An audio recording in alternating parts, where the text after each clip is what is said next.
Hey guys, it's Peyton Ward with Front Range Soil. I hope the world's treating you well and you're getting ready for spring and summer and the big thaw. Today I'd like to start with a series of videos about the soil health principles, more specifically in Boulder County in our fairly brittle environment, my experience with them, and observations of how they are applied locally.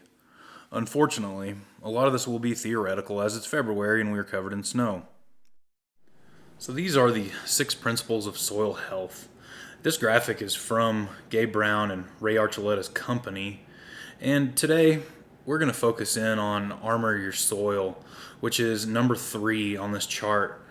Understand that these are symbiotic and can't really be applied in isolation, so it's important to learn about each one, and then we'll kind of eventually wrap all these together and understand the whole context.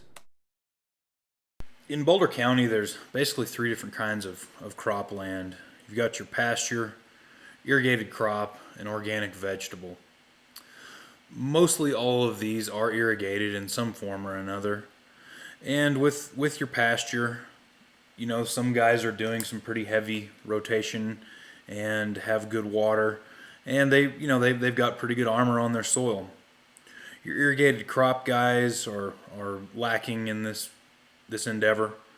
Most of them typically put in, if they try a cover crop, it's a little bit too late in the year, the water's been shut off. The vegetable guys are definitely trying. They have a different set of things. Some of their vegetables come off really late, and once again their water's been shut off, and on a dry year like this, there really isn't any opportunity for any of those crops to get established, to armor that soil, get it ready for winter, and to keep it out of the air when the wind blows in the spring. I think it's a good time to take a step back and kind of look at where we are in the world, and I think one of the things to keep in mind here is the Dust Bowl, and that which occurred in the 30s. And we're right at the edge of that area. So I think it's pretty important to act accordingly. And surprisingly enough, Boulder, Colorado does get 18.3 inches average precipitation, which is fairly high. We are not an extremely brittle environment, so there is opportunity here to stop the desertification of this area. Let's talk about my experience with these issues and armoring the soil. I grew up in West Texas and went to college in West Texas, and in that time I've seen whole fields of corn and cotton just get eviscerated in an afternoon from blowing sand and dirt.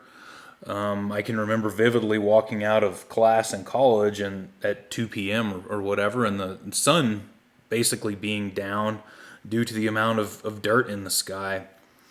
So I have seen it. I've seen it both ways, and I'd really like to point out the fact that I'm not being critical of anything.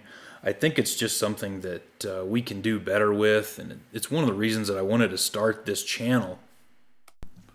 So to wrap this up today, I think the best way to really look at it is from a video that I saw from Dale Strickler and Keith Burns at Green Cover Seed is to cover your skin. And if I go out to the beach or whatever, I typically wear clothes or put on sunscreen, and the skin of the earth is no different. I think it's really important that we look at the soil as a living organism and treat it accordingly.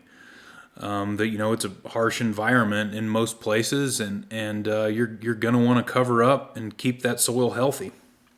Thanks for watching today.